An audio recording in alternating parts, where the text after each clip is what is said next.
Alors, bonjour Djemila. Donc, on se rencontre aujourd'hui dans un entretien pour parler des sujets sur lesquels tu es compétente et j'avais quelques questions à te poser.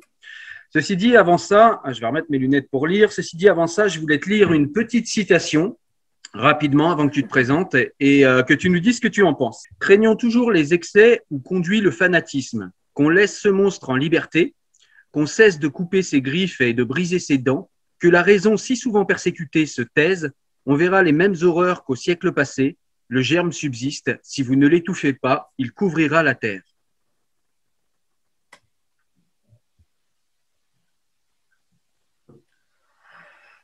Quoi, une réaction par rapport à cette Ouais, ce que tu en citation? penses, évidemment, Voltaire parle du fanatisme, mais du coup, comment tu envisages eh bien, les tentatives du fanatisme de couvrir le monde, comme jadis il l'a fait via d'autres religions, via d'autres vecteurs? Ben, en fait, moi j'ai plutôt souligné en fait quelques mots-clés comme excès, fanatisme, raison, persécution.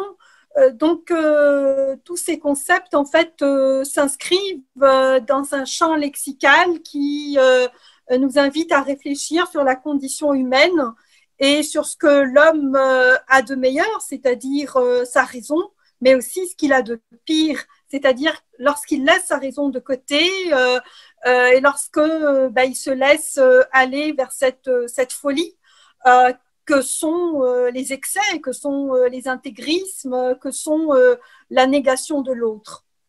D'accord, merci beaucoup, Jemila. Est-ce que tu pourrais, du coup, pour ceux Mais qui ne je pourrais connaissent t'en pas parler encore, pendant 3 heures aussi, hein, donc j'imagine, mais on va pousser un petit peu plus loin. Est-ce que tu pourrais, s'il te plaît, te présenter pour ceux qui ne te connaissent pas encore, te présenter et puis peut-être voilà, nous donner quelques éléments sur ton parcours et ce qui t'a conduit à t'intéresser à ces sujets que sont les fanatismes, les excès, comme tu le disais. bien sûr. Alors, mon nom, c'est Jamila Ben Habib. Je suis née en Ukraine et j'ai grandi en Algérie. Donc, je suis de père algérien et de mère chypriote grecque. Je suis scientifique, donc j'ai étudié en sciences physiques. Je suis également politologue, donc j'ai étudié en droit international et en sciences politiques, et je suis écrivaine de vocation. J'habite à Bruxelles depuis pas loin, enfin près de 2 ans maintenant, mais avant cela j'habitais au Québec, avant cela j'habitais en France, et avant cela j'habitais en Algérie. Donc j'ai papillonné ici et là, et ce qui m'a conduit en réalité à quitter l'Algérie en 1994. Ça a été une condamnation à mort du FIDA, donc du Front islamique du djihad armé, qui promettait donc d'assassiner cette intelligentsia algérienne qui ne se soumettait pas donc au dictat islamiste. Donc, ce que Voltaire évoquait dans cette citation en parlant d'excès, j'ai vécu les excès. J'ai vécu aussi, en On raison parle, précisément de cet excès, j'ai eu le désir, d'abord le désir de vivre, mais surtout le désir de vivre libre. Donc, je porte en moi aujourd'hui cette volonté de dire qui je suis, cette volonté aussi de dire ce que nous avons vécu, nous, peuple algérien, parce que je pense que c'est une expérience universelle absolument extraordinaire qui peut aussi nous renseigner, nous enseigner sur ce que nous sommes devenus, ce que sont devenues les sociétés, disons, occidentales, puisque elles aussi, elles sont contaminées par l'islamisme. Et donc, oui, le désir de vivre et le désir de vivre libre. Donc, le désir de la liberté, en réalité, ne me quitte pas. d'accord. Donc, du coup, juste pour ceux qui nous regardent, tu faisais allusion évidemment à la décennie noire en Algérie. Est-ce que tu vois des points de similitude justement entre en tout cas les prémices de cette décennie noire et ce qui se passe aujourd'hui dans les pays européens? Oui, certainement. Mais cela étant, je ne veux pas laisser entendre que pour moi, en fait, ce qui s'est passé en Algérie, euh, c'est exactement la même chose de ce qui se passe donc une quelconque société donc démocratique et occidentale, ou bien il y a une espèce de fatalité, il y a une espèce de déterminisme. Ce qui a été donc vécu en Algérie sera vécu d'une façon inéluctable ailleurs. Non, je ne pense pas que les choses disons, se présentent avec une telle linéarité, une telle mécanique. Mais cela étant, je préfère la question y a-t-il des enseignements à tirer de l'expérience algérienne pour les démocraties occidentales qui, elles aussi, font face aujourd'hui à une montée donc, de l'islamisme. Alors, si c'est ça la question, je réponds oui. Je réponds oui parce que en réalité, l'islam politique opère de la même façon ici et là. En fait, oui et non, parce que lorsqu'il est dans des sociétés qui sont majoritairement musulmanes, eh bien, c'est sûr que bon, le référent religieux est là et il essaye en réalité de l'imposer à l'ensemble de la société. Il essaye aussi évidemment d'islamiser les institutions. On est dans un processus d'islamisation aussi de l'État, donc de l'individu, de la société et de l'État. Ce qui se passe dans les démocraties occidentales, c'est un peu différent, puisque les musulmans sont minoritaires, donc sont des minorités, et donc ils essayent de jouer sur cette fibre minoritaire, ils essayent de faire valoir donc ce droit à la différence pour obtenir des droits différents.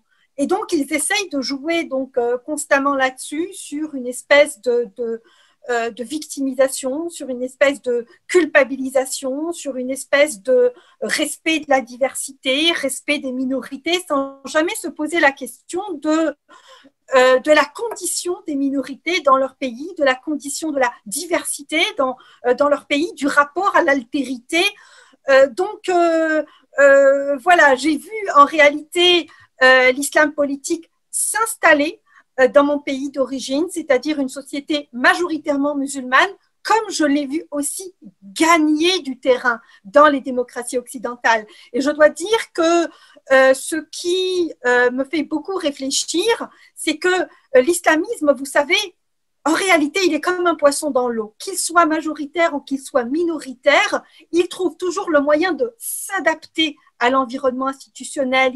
Il trouve toujours les failles par lesquelles, disons, il peut s'introduire, il peut s'imposer, il peut jouir précisément de cette position de minoritaire. Donc, il y a en réalité des enseignements à tirer de part et d'autre, en fait, autant dans les démocraties dans lesquelles nous vivons actuellement, mais aussi autant dans les pays musulmans eux-mêmes. Je ne sais pas si ça répond un petit peu à ta question, si je suis à côté de la plaque. C'est parfait, c'est parfait. Tu as posé la bonne question et tu as répondu parfaitement. Est-ce que tu pourrais juste nous définir, si c'est possible, nous définir à peu près ce qu'est l'islamisme? Parce qu'entre ceux qui voient des islamistes partout et ceux qui n'en voient nulle part, eh bien, c'est un mot qui fait polémique et qu'on a toujours un petit peu du mal à situer. Bien sûr. Alors, pour moi, l'islamiste est un musulman qui ne peut concevoir la vie et l'État qu'à travers l'islam et que dans l'islam. C'est-à-dire que l'individu est musulman, l'environnement est musulman, mais l'État aussi est musulman. Donc, en réalité, sa militance consiste à islamiser et son environnement immédiat et sa société et les institutions de l'État. Donc, il y a tout un travail de militance, il y a un travail idéologique, il y a un travail politique, mais il y a aussi un travail évidemment juridique, puisqu'on parle d'une ossature judiciaire qui est islamique, donc on parle de lois qui sont islamiques. Et donc, pour moi, l'islamisme, c'est cela, ça s'inscrit donc dans une dynamique qui est politique, qui est idéologique, qui est juridique, pour faire en tout cas de l'individu eh bien, un être totalement aliéné à une conception politisée et idéologisée de l'islam. Contrairement évidemment à un musulman qui est lui croyant, mais qui ne fait pas de sa conviction, qui ne fait pas de sa spiritualité donc un quelconque agenda politique, qui ne fait pas de militance, qui cultive son jardin dans le respect des autres, dans le respect de lui-même, qui est aussi capable de s'imaginer que l'État, qu'il peut y avoir une séparation entre le politique et le religieux, qui peut accepter que l'État puisse échapper à tout ressort religieux et tout ressort, en l'occurrence ici, donc islamique. Donc, pour moi, les choses sont suffisamment claires et je fais une distinction entre un islamiste et un musulman. Donc, il ne s'agit pas de dire, d'amalgamer les deux, il ne s'agit pas de dire que derrière chaque musulman, il y a un islamiste, mais il s'agit tout simplement d'appréhender un phénomène politique qui est celui de l'islamisation de l'individu, de la famille, de la société et aussi de l'État, donc en fonction évidemment de cette doctrine des frères musulmans, c'est-à-dire une doctrine étapiste. On fait beaucoup d'efforts et finalement, un jour, peut-être, pourquoi pas, le fruit sera mûr et ça va prendre. Il aura fallu 80 ans pour que leur première victoire se réalise en Égypte. Oui, certainement, ils sont patients, ils ont une méthode, ils travaillent bien, je dois dire, parce qu'ils opèrent aussi à plusieurs niveaux. Ils opèrent donc autant, si vous voulez, à l'intérieur des institutions qu'à l'extérieur. Et c'est ça, en particulier, la difficulté que nous avons lorsque nous voulons mettre le doigt sur un phénomène qui est concret, mais qui est en même temps diffus, et essayer donc d'expliquer en quoi consiste finalement ce processus-là d'islamisation et ce processus de contamination de l'islamisme dans les démocraties occidentales. D'accord. Et donc, du coup, dans le reportage de Saïda, hein, qui a suscité cet entretien, tu nous expliques que les islamistes arrivent à séduire les Occidentaux. Est-ce que tu peux nous expliquer comment fonctionne cette séduction et pourquoi les Occidentaux se laissent séduire? Oui, en fait, enfin, pas tous les Occidentaux évidemment, mais disons une partie des Occidentaux. On voit les gauches occidentales, par exemple, en ce moment, qui sont très copains, très copines avec les islamistes et qui sont aveugles à leurs excès, j'ai l'impression, non? Oui, en fait, il y a d'abord l'islamisme, cette volonté, si vous voulez, de faire de la politique, mais sans le dire, fait que les islamistes ne sont pas pris pour ce qu'ils sont, c'est-à-dire des militants politiques. Ils sont en général pris pour de simples citoyens qui, ma foi, appartiennent à des minorités qui ont été colonisées.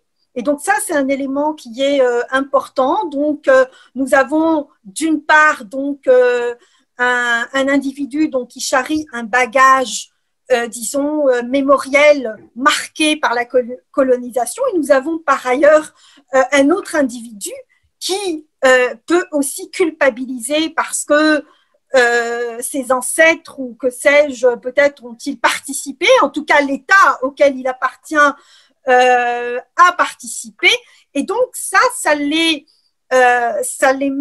met d'emblée un occidental qui se positionne de cette façon-là dans un positionnement difficile et donc quelque part redevable vis-à-vis évidemment de populations que les Occidentaux de façon générale, mais plutôt à travers les deux empires coloniaux, les deux grands empires coloniaux, donc anglais et français, donc qu'ils ont quelque part humiliés, quelque part exploités. Donc il y a la toile de fond historique, je dois dire, qui est importante et qui vient nourrir de part et d'autre donc le positionnement de chacun. Donc il y a une forme on a toujours envie de se racheter si jamais on on a blessé quelqu'un, si jamais on a fait du mal à une personne. Donc un être humain qui est foncièrement bon et qui foncièrement reconnaît donc cette part d'injustice veut une réparation, veut, participer à cette réparation. Et je dois dire que le contexte occidental aujourd'hui, il est véritablement favorable à la victimisation.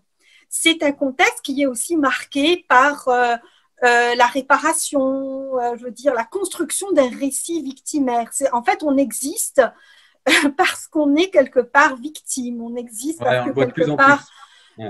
on souffre, on existe parce que quelque part on est porteur d'une blessure, et donc ça fait de nous donc un sujet intéressant. Alors il y a ça évidemment, mais il y a aussi d'autres choses, il y a d'autres paramètres, euh, il y a le fait que les islamistes avancent, disons, masqués, que leur agenda, ils ne le déclinent pas. Donc, disons, pour quelqu'un qui n'est peut-être pas habitué donc, à un jargon, qui n'est pas habitué à un modus operandi, c'est difficile, avouons-le, c'est difficile de détecter, de décrypter, de cerner de la bonne façon eh bien, la démarche de la personne qu'on a en face de nous.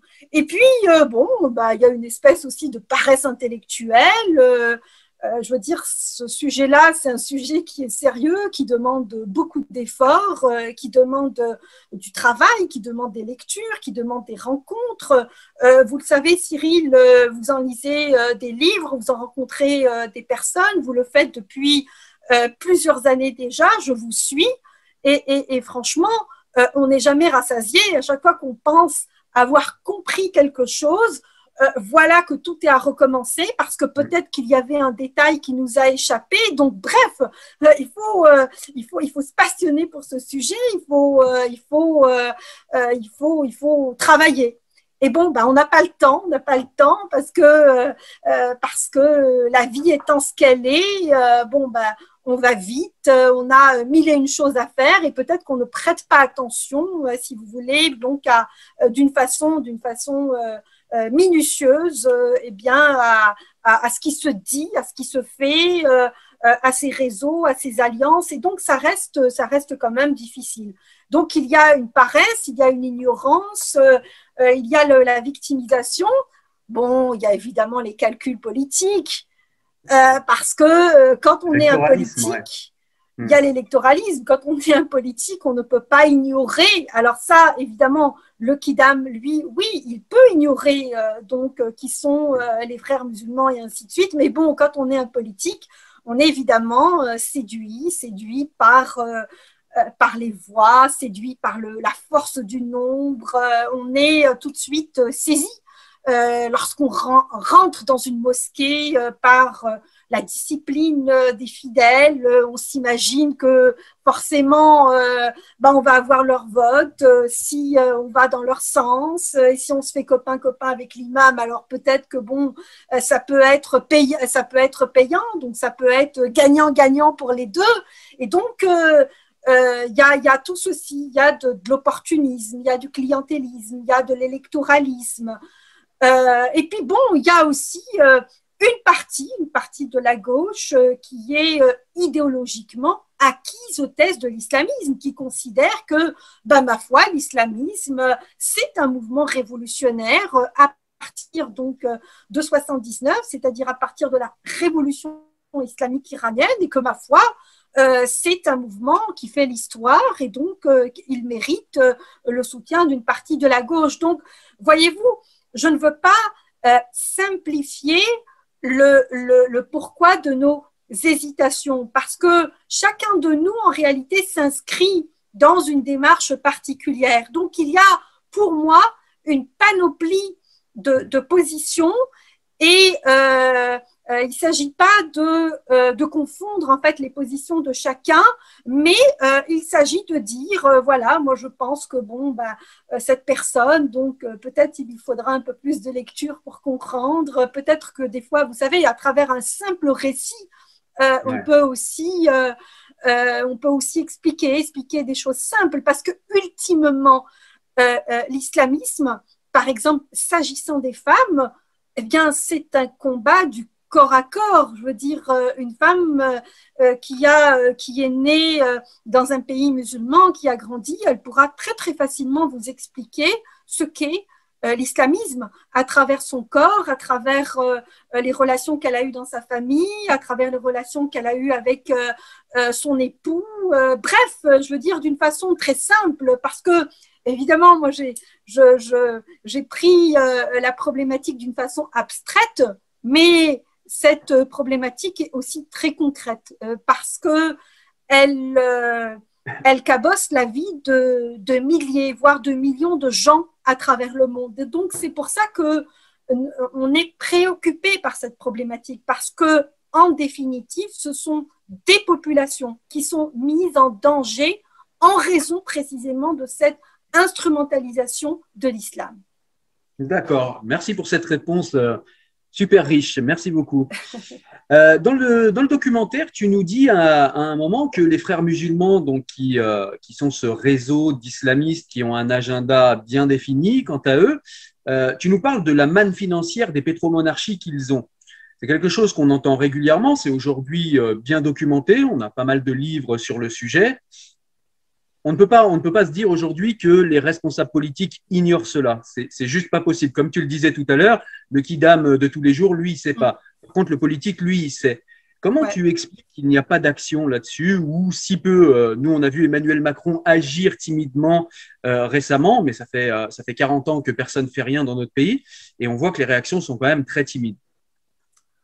Oui, alors ça aussi, ça fait partie du problème parce que à partir donc de 45, c'est-à-dire à la sortie donc de la Deuxième Guerre, il y a un pacte entre l'Arabie Saoudite et les États-Unis d'Amérique.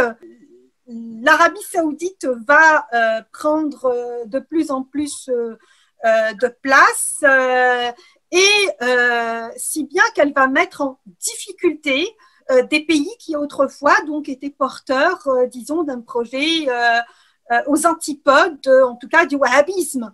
Et je pense que l'une des locomotives, en tout cas, de cette volonté de se moderniser, le nationalisme, l'arabisme et tout ça, bon, ça a été l'Égypte. Et donc, ça a été le premier pays qui a été ciblé par le wahhabisme. Et donc, si vous voulez, par la suite, ça va être difficile à partir donc des années 80. Donc, non seulement l'Arabie Saoudite donc gagne de plus en plus de terrain, mais en plus nous avons donc la naissance donc de cette république donc islamique iranienne qui va elle aussi donc venir contaminer donc le monde, mais plus particulièrement le monde musulman, donc de ces thèses islamistes, donc version chiite.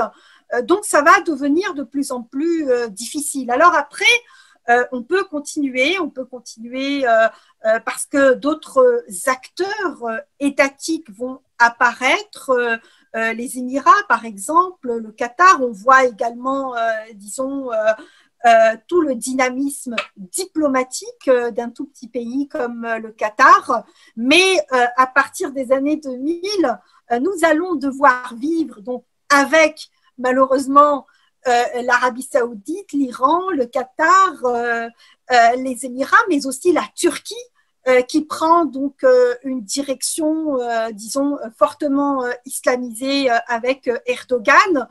Bref, nous avons une constellation donc islamiste qui va venir malheureusement donc eh bien disons offrir une perspective différente, une perspective anti-humaniste eh bien à ces populations donc musulmanes. Donc la fenêtre de la modernité va peu à peu se refermer malheureusement sur ces populations.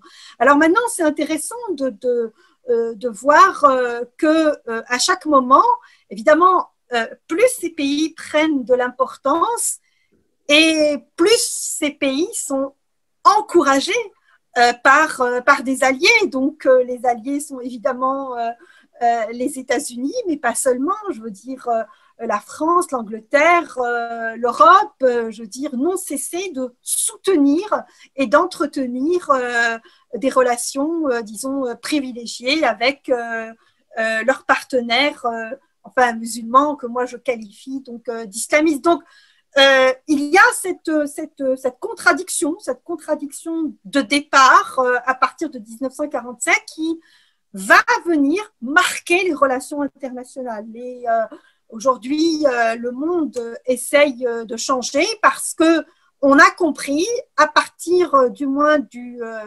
11 septembre 2001, que cette proximité entre les États-Unis d'Amérique et l'Arabie saoudite n'était plus viable. Et donc, c'est pas tout à fait juste de dire il n'y a rien qui a été fait, c'est la continuité depuis 1945, parce que si on étudie évidemment encore une fois d'une façon très minutieuse et qu'on rentre un petit peu dans les détails, eh bien on va réaliser rapidement que oui, qu'il y a des gestes qui sont posés, y compris par les États-Unis, et notamment en termes énergétiques, parce que l'une des clés, évidemment, elle est là. Donc, c'est toute la question de l'indépendance énergétique des États-Unis, mais vis-à-vis de l'Arabie saoudite. Et donc, c'est cette volonté d'indépendance des États-Unis qui va faire que les États-Unis vont développer les gaz de schiste à partir de 2001. Donc, ils vont subventionner beaucoup de recherches pour le gaz de schiste, ce qui va mettre l'Arabie saoudite dans une situation très inconfortable, puisque si son utilité disparaît, c'est-à-dire celle de fournir l'énergie nécessaire à son grand ami que sont les États-Unis, pourquoi ce pays existe-t-il ou comment ce pays peut-il continuer d'exister? Alors ça, c'est une bonne question, c'est une question philosophique et existentielle vis-à-vis de l'Arabie saoudite et je pense que le roi Ben Salman est très préoccupé, sérieusement préoccupé par cette question, parce qu'il n'aurait pas posé tous les gestes qu'il a posés, c'est-à-dire, soi-disant, cette volonté d'ouverture, de modernisation, si il n'avait pas été contraint de le faire. Et donc ça vous montre très bien que y a des choses qui bougent. Il y a des choses qui bougent dans l'ensemble des sociétés. Et je finirai juste là-dessus. Par rapport aux démocraties occidentales, écoutez, je ne pense pas que les gouvernants puissent faire fi aussi des réactions extrêmement préoccupantes de leur population vis-à-vis des liens qu'ils entretiennent avec ces pays-là qui sont loin d'être des démocraties et qui sont, pour quelques-uns d'entre eux, des pays esclavagistes. Donc, il y a une pression de la rue aussi qui se fait entendre dans les démocraties occidentales. Donc, il y a quand même une petite gêne à s'afficher donc avec un tyran aujourd'hui, en tout cas lorsqu'on est donc un souverain d'un pays démocratique. D'accord. J'aurais encore deux petites questions à te poser avant qu'on arrive peut-être aux voies de résolution et aux voies d'espoir. La première de ces deux questions, c'est comment tu te positionnes, toi, par rapport à cette espèce de friction qu'il y a entre ceux qui sont les partisans on va dire, d'un gouvernement neutre, comme c'est peut-être plus le cas chez vous en Belgique, et puis d'un gouvernement qui repousse la religion dans le privé d'une manière plus ou moins violente, comme c'est plutôt le cas de la société française, c'est-à-dire comment tu te positionnes par rapport à la friction qu'il y a entre les sociétés multiculturalistes et les sociétés, je devrais dire la société, puisqu'il n'y en a pas beaucoup, mais la société universaliste à la française. On voit qu'il y a un point de friction, c'est-à-dire qu'en gros, on a les sociétés multiculturelles qui disent effectivement, il y a l'islamisme, donc elle ne nie pas, effectivement, il faut condamner l'extrémisme, etc. Ceci dit, certains musulmans réclament des droits différenciés, laissons-leur ces droits et laissons-les vivre en communauté. Ceci a beaucoup de mal à passer en France à cause de l'histoire qui est la sienne, parce qu'en France, eh bien, mis à part la communauté nationale française, on a du mal à imaginer autre chose. Ce qui fait qu'on a du mal à avoir des droits différenciés à cause de l'universalisme français. On a du mal à comprendre que certaines populations aient des droits qui soient différents des autres concitoyens parce qu'ils auraient une culture ou quelque chose de différent des autres concitoyens. Comment tu te positionnes par rapport à ces deux modèles-là? Est-ce qu'il y en a un qui te paraît plus pertinent que l'autre? Est-ce que les deux te paraissent légitimes? Voilà, qu'est-ce qui te paraît le mieux? En fait, je vais partir avec la boussole qui est la mienne, c'est-à-dire la Déclaration des droits de l'homme de 1948, qui a été ratifiée donc par la plupart des États. Bon, même si l'Arabie Saoudite au départ, et de toute façon, même maintenant, je veux dire, l'Arabie Saoudite, je pense qu'elle s'est abstenue en raison de la condition donc réservée aux femmes. Ce qui l'a contrarié, c'était l'égalité entre les femmes et les hommes. Mais pas seulement, hein, pas seulement l'Arabie Saoudite. Je ne veux pas non plus faire une fixette là-dessus. Donc, nous avons à l'échelle internationale un outil qui a été ratifié par pratiquement toutes les démocraties occidentales. Et ça, c'est bien important. Ça veut dire qu'il y a un dénominateur commun. Ce que nous dit cette déclaration universelle donc des droits de l'homme, c'est que les droits de l'homme sont universels. Elle nous le dit. Et donc, que ces droits de l'homme qui sont reconnus ne peuvent pas être modulés en fonction de paramètres culturels ou religieux ou de la tradition. Ça, c'est véritablement l'esprit de la Déclaration des droits de l'homme de 1948. Et donc, c'est bien important de se rappeler cette déclaration et surtout de se rendre compte qu'il y a un consensus à l'échelle internationale. En tout cas, qu'il y avait un consensus à l'échelle internationale en 1948. Le consensus n'a pas volé en éclats puisque la référence, disons, internationale continue d'exister. Mais là, vous avez raison donc de le souligner, c'est que les pays, pris individuellement, bricolent, chacun à sa façon, une façon de gérer, disons, les demandes soi-disant religieuses, alors que ces demandes ne sont pas véritablement des demandes religieuses. Elles ont un caractère politique, puisque ces demandes, en tout cas, elles visent à créer de nouveaux droits, elles visent à pervertir la liberté de religion, elles visent à nous dire que la liberté de religion, c'est un droit de religion et que, ultimement, ce droit de religion est aussi un droit à la reconnaissance de l'intégrisme religieux. Donc, voilà la mécanique. La mécanique, elle est là. Elle est claire. Et donc, en fonction des pays, il s'essaie. Mais il s'essaie dans tous les pays, y compris en France. Je veux dire, même si, comme vous dites, tout est bétonné, la Constitution, machin, la laïcité, l'universalisme, machin. Mais on voit bien que même en France, ils essaient donc de faire pression de différentes façons.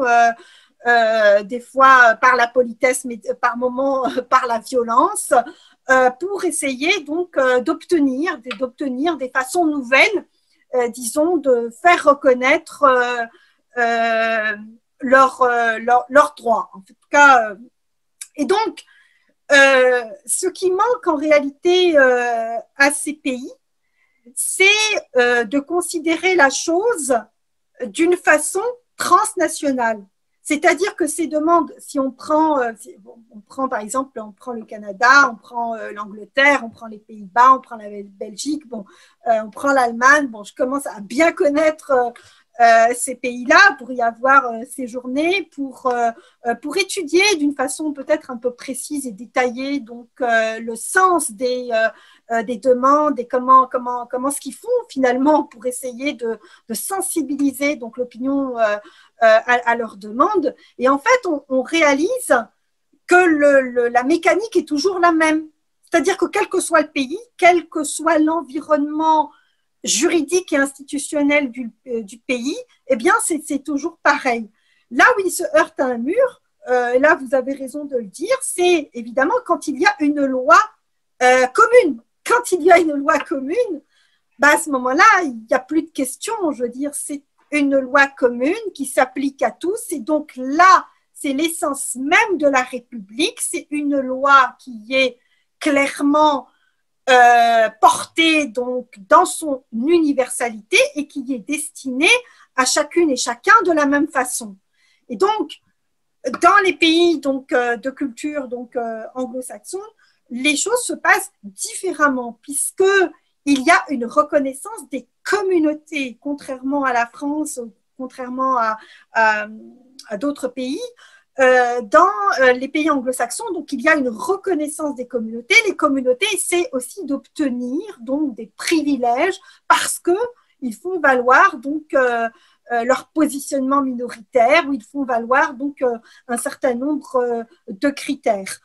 Moi, ce que je vois en tout cas se dessiner, c'est une pression permanente de ces lobbies politico-religieux. C'est-à-dire que on se rend compte qu'ils sont là, que le travail a commencé, mais le travail n'est jamais fini, puisque à une demande, il y a encore une autre demande.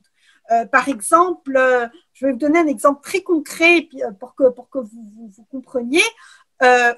Au Québec, par exemple, nous avons donc une loi qui s'appelle donc c'est une loi sur la laïcité de l'État, donc qui a été donc promulguée en juin donc de l'année 2019. Et cette loi donc stipule qu'un fonctionnaire, par exemple, ne peut pas donner des services à visage couvert. Alors, c'est parce que, en tout cas, dans un pays anglo-saxon, on peut travailler avec une burqa. En tout cas, il n'y a rien qui nous l'interdit. Et donc, on a été obligé, si vous voulez, au Québec, de spécifier cette chose, de clarifier en tout cas cette chose et de dire que autant celui qui donne le service que l'usager, lorsqu'il se présente pour recevoir un service, donc dans un espace donc qui est un espace, appelons-le civique, eh bien, de part et d'autre, il faut que les gens puissent se voir, il faut que les gens puissent se faire des coucous et se parler dans les meilleures dispositions, donc à visage découvert. Et donc, même cette disposition-là, aujourd'hui, elle est remise en cause par des groupes de pression qui n'acceptent pas qu'on puisse contraindre d'une quelconque façon leur liberté de religion. Et donc, c'est pour ça que je vous dis, ce qu'ils cherchent à obtenir, c'est un droit à l'intégrisme religieux. Nous avons aujourd'hui au Québec de la difficulté, y compris à défendre le principe que donner et recevoir un service, ça doit se faire à visage découvert. Donc ça vous dit que ces gens sont dans l'excès. Pour revenir à votre première citation de Voltaire, et donc finalement, la bonne question, la question philosophique qu'il s'agit de se poser, c'est qu'est-ce qu'on fait lorsqu'on a des demandes excessives? Quels sont les principes de précaution que l'on pose pour aussi prévenir? Parce qu'il ne s'agit pas tout le temps de réagir, d'être en mode toujours réaction. Parce que comme je vous le disais, les demandes, il y en a toujours. Donc à une demande, on succède une autre et après encore une autre et toujours une autre. Donc il y a plein de demandes. Donc en tout cas, les États ont du mal, si vous voulez, à problématiser. Ils gèrent la chose d'une façon très concrète, mais sans pour autant avoir compris la philosophie et sans pour autant tenir compte de leurs responsabilités vis-à-vis de leur société, mais aussi vis-à-vis de leur État. Je veux dire, dans un État, on doit défendre le bien commun, on doit défendre l'intérêt général. Et donc, il y a véritablement, et je le vois encore, je l'ai vu donc encore en Belgique à travers les déclarations du Premier ministre il y a quelques jours, lorsqu'il intervenait sur la question du voile au travail, il y a simplement une volonté de régler d'une façon concrète un problème concret. Mais ces problèmes, ce ne sont pas que des problèmes, ce sont des problématiques. Ce sont des problématiques qui ne concernent pas seulement ceux qui les demandent, mais qui nous concernent tous, parce que ça remet en cause des principes fondamentaux de nos démocraties. Et donc, c'est ça, si vous voulez, qu'il s'agit donc d'expliquer, parce que les choses, c'est vrai, ne sont pas toujours évidentes, mais pour répondre d'une façon donc très claire donc à votre question qui était pertinente, c'est que moi, je crois en l'universalité des droits humains. Ce n'est pas parce que je suis née quelque part, ce n'est pas parce que j'ai grandi quelque part que intellectuellement, je suis inférieure à vous, que culturellement, je suis inférieure à vous. Bien au contraire, parce que moi, je sais ce qu'est la privation de la liberté. Et donc, c'est pour ça que mon désir de liberté est, je vous le dis, presque insatiable. Et moi, je ferai tout pour défendre la liberté. Mais qui dit liberté, ce n'est pas une liberté qui est sans balise. Parce que pour moi, la liberté, ça vient avec la responsabilité. La responsabilité, je l'exerce à travers autrui, donc à l'égard de ma société, donc à l'égard du bien commun. Et donc, ce sont toutes ces questions qui sont essentielles qu'on peine aujourd'hui à faire valoir, parce que précisément ce que cherchent à faire les islamistes, c'est dépolitiser le débat, c'est dépolitiser les problèmes. C'est une demande, une petite demande comme ça de rien, c'est une simple demande, voilà, c'est un foulard, finalement, qu'est-ce que c'est, en quoi ça vous dérange, aujourd'hui il est rose, demain il est bleu, je veux dire, et on ne va pas au fond des choses. Et donc, moi, je suis pour l'universalité des droits humains, et moi, je considère que la séparation des pouvoirs politiques et des pouvoirs religieux, alors vous pouvez appeler ça comme vous voulez, la laïcité, neutralité, sécularisation, moi je m'en fous, je ne suis pas tatillonne sur les concepts, mais ce principe, c'est la clé de voûte de toutes les autres libertés. Et donc, ça nous garantit toutes les autres libertés, parce que ce que ça nous garantit, c'est l'égalité entre les croyants et les non-croyants. Et ça, c'est très, très important, parce que les islamistes essayent d'exercer constamment une pression d'abord sur les autres musulmans, qui vivent leur foi ou leur spiritualité d'une façon discrète ou d'une façon originale, ou qui ont rompu, et ainsi de suite. Et donc, si vous voulez, les États de droit, donc démocratiques, ben, ils ont une responsabilité aussi vis-à-vis de cela. Parfait, ben, c'est très riche et en plus tu as anticipé ma dernière question qui voulait parler un petit peu du voile et en fait tu l'as fait d'une manière très pertinente, donc voilà, on peut sauter celle-là.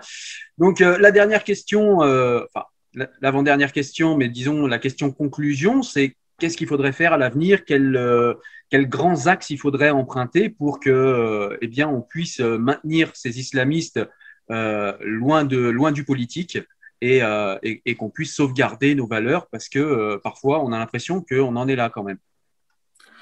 Alors, deux mots pour moi, pédagogie et solidarité. Pédagogie parce que on s'attaque à un problème et à une problématique plutôt qui est titanesque. En fait, elle est philosophique, elle est politique, elle est juridique, elle est nationale et internationale. Bref, elle est sans fin. C'est une problématique que vous pouvez, disons, alimenter de mille et une façons. Et donc, ça prend une pédagogie. Ça prend une pédagogie pour expliquer tout ça.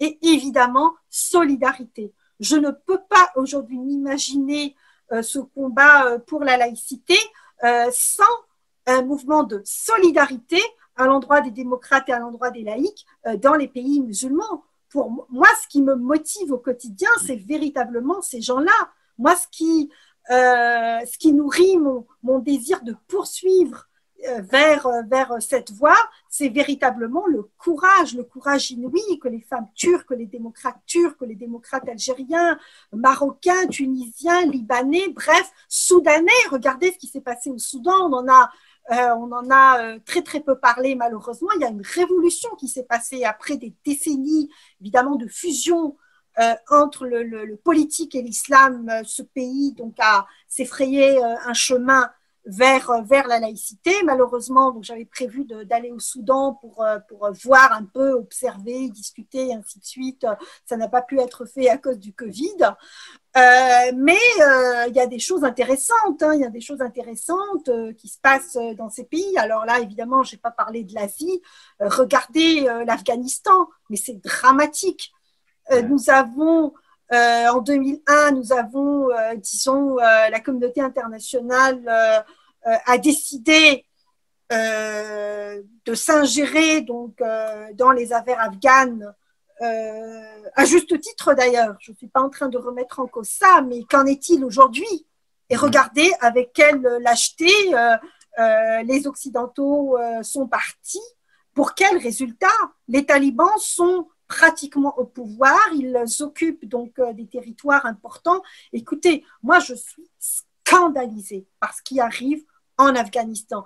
Les Occidentaux sont d'une lâcheté absolument immonde et on a abandonné la population afghane, on a abandonné les femmes afghanes, comme nous avons abandonné hier les démocrates algériens et comme nous avons abandonné aussi les démocrates iraniens.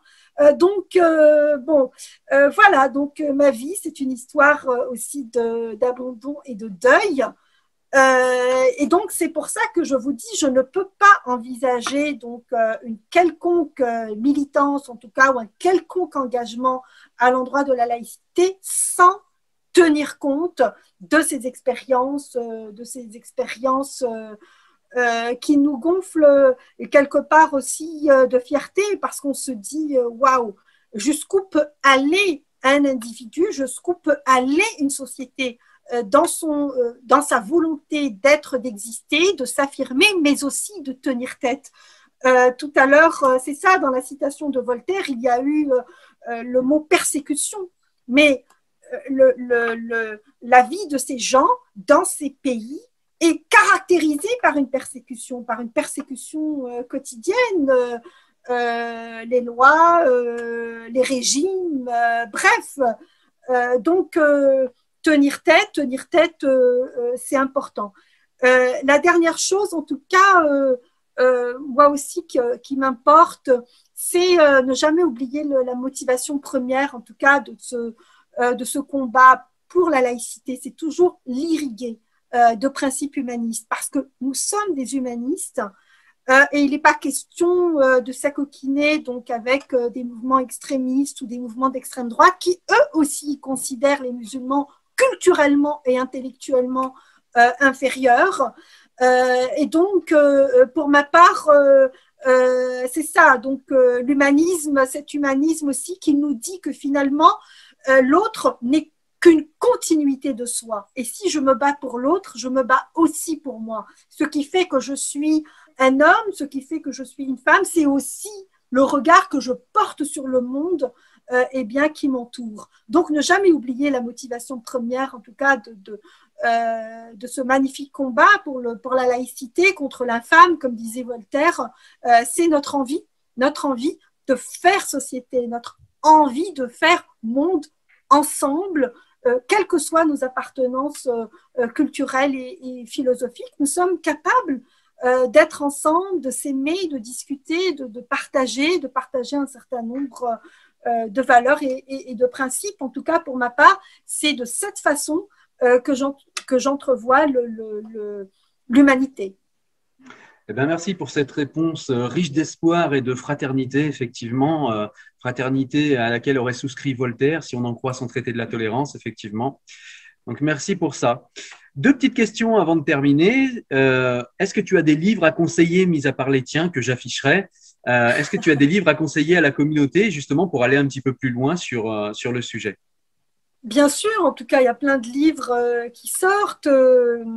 Dernièrement, il y a mon ami Sam Touzani qui a écrit un petit bouquin sur l'identité qui est très, très bien, en tout cas pour faire la pédagogie de l'identité, parce qu'on parle beaucoup, évidemment, de l'identité.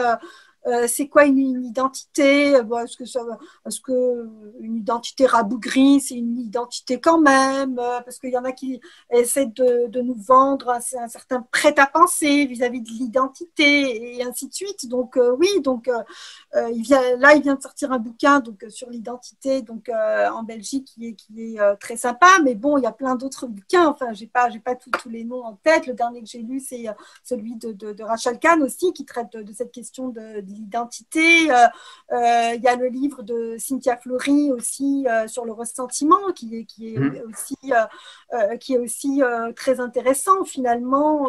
Ces blessures qui sont en nous, qu'est-ce qu'on en fait? Est-ce qu'on en fait disons une force pour sortir précisément de cette blessure, ou est-ce que on plonge dans la blessure et finalement on se noie dans cette blessure. C'est aussi c'est une question qui est véritablement très importante. Bon, les livres évidemment de géopolitique de Gilles Kepel, voilà, vous pouvez les prendre matin, midi et soir. Moi, j'en mange à tous les repas. Bon, voilà quoi. Enfin, je sais pas. Il faut se nourrir de mille et une choses. Je veux dire, il faut aller chercher partout. Il faut s'aérer l'esprit, s'irriguer.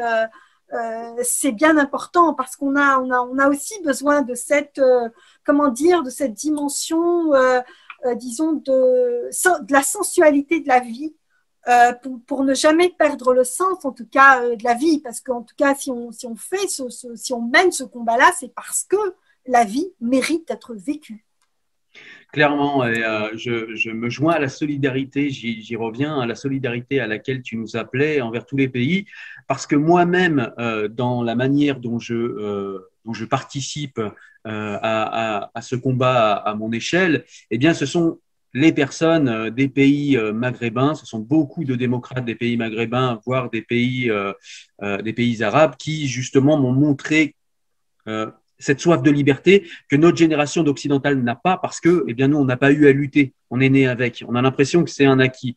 Et c'est vrai que, eh bien, discuter, parler, voir l'héroïsme de ces gens, eh bien, ça nous réveille et ça nous rappelle que la liberté, c'est quelque chose qui n'est pas acquis et qu'il faut impérativement défendre. Donc voilà, je voulais juste aller dans ton sens. Et donc, une dernière petite question. Djamila, simplement savoir où te rejoindre sur Internet si jamais on a envie de participer, de te soutenir, de t'aider, de te lire. Où est-ce qu'on peut te rejoindre? J'ai un compte en fait Facebook. En fait, j'ai un compte personnel Facebook parce qu'il y a d'autres comptes qui sont en mon nom, mais c'est pas moi qui les gère, donc je sais même pas ce qui s'y passe. Enfin, c'est un peu compliqué, mais bon. J'ai un compte Facebook, donc c'est mon nom personnel, enfin mon compte personnel, et je suis aussi sur Twitter. Donc, d'accord. Voilà. Eh ben, j'afficherai ça juste en bas. Oui, c'est ça. Voilà. Voilà, bon, sinon, je suis joignable. Hein, je ne suis pas non plus. Voilà, j'essaie de répondre, bon, même si je ne réponds pas tout le temps et aussi rapidement que je souhaiterais. Mais bon, franchement, quand je peux, voilà, quand je peux, je le fais, je me rends disponible parce que bon, je trouve que c'est très, très important, qu'il faut que les paroles circulent, il faut que les idées circulent. Parce que bon, là, on n'en a pas beaucoup parlé, mais bon, c'est vrai que on vit dans un monde où même si il y a beaucoup de paroles, où il y a une forme aussi de censure sur certaines paroles. Bon, là, je ne veux pas repartir un débat sur autre chose, mais c'est vrai qu'on a besoin d'être entendu, on a besoin que nos paroles puissent aussi circuler. C'est bien important et je te remercie en fait de te consacrer à ça, de consacrer du temps, de l'énergie.